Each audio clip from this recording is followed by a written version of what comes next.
The car smelled like her perfume, vanilla and venom, the kind that lingers even when the person doesn't deserve to.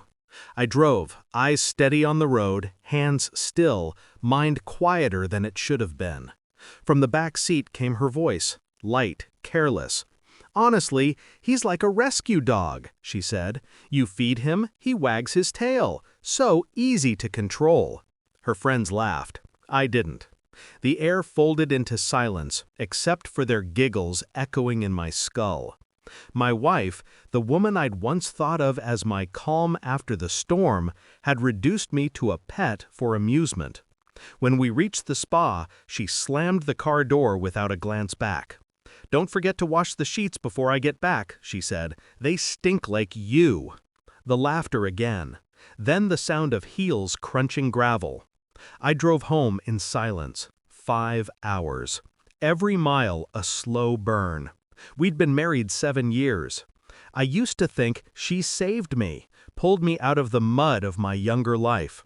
I worked double shifts while she studied design.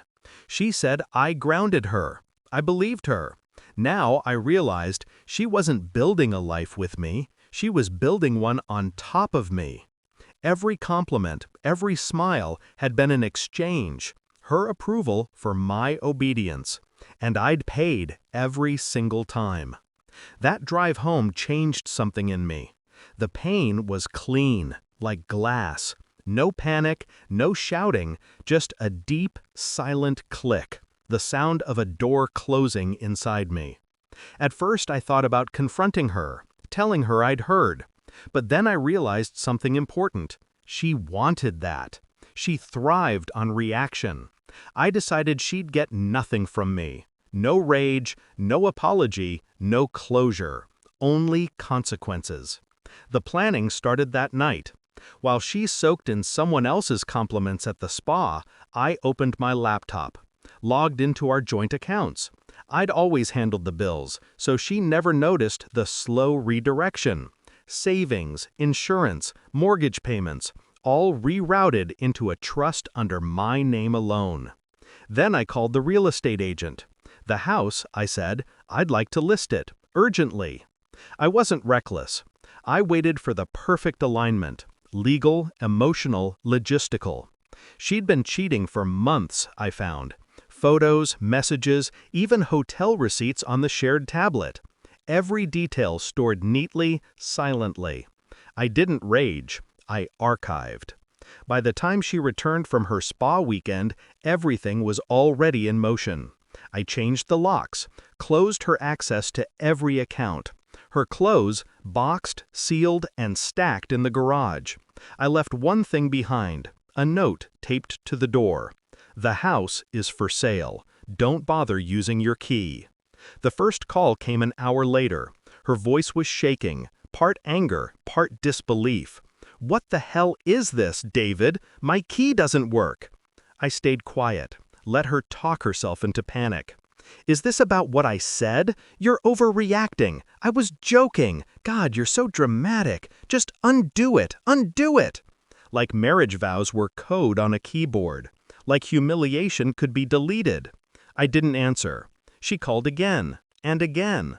The last voicemail was quieter, her voice breaking under its own arrogance. "David, please, I don't have anywhere to go." 3 days later she showed up at my work. I saw her through the window, perfect hair, ruined face, mascara like bruises. She waited outside, trying to look composed. When I walked past her, she reached out to grab my arm. "Please," she said, "we can fix this." I looked at her hand, not her face. "You mean I can fix this?" She flinched. "You can't just erase me." I finally met her eyes. "Funny, that's exactly what you tried to do." Then I walked away.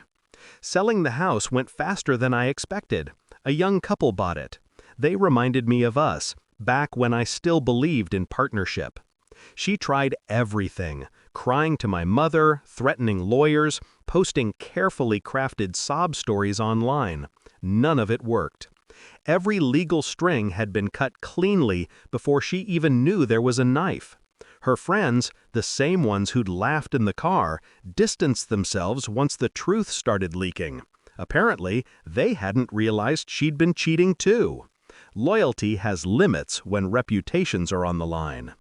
The last time I saw her, she was sitting on the curb outside our old house. A sold sign leaned behind her. The new owner's kids were running around the yard. I rolled down my window as I stopped at the corner. She looked up, eyes red, face hollow.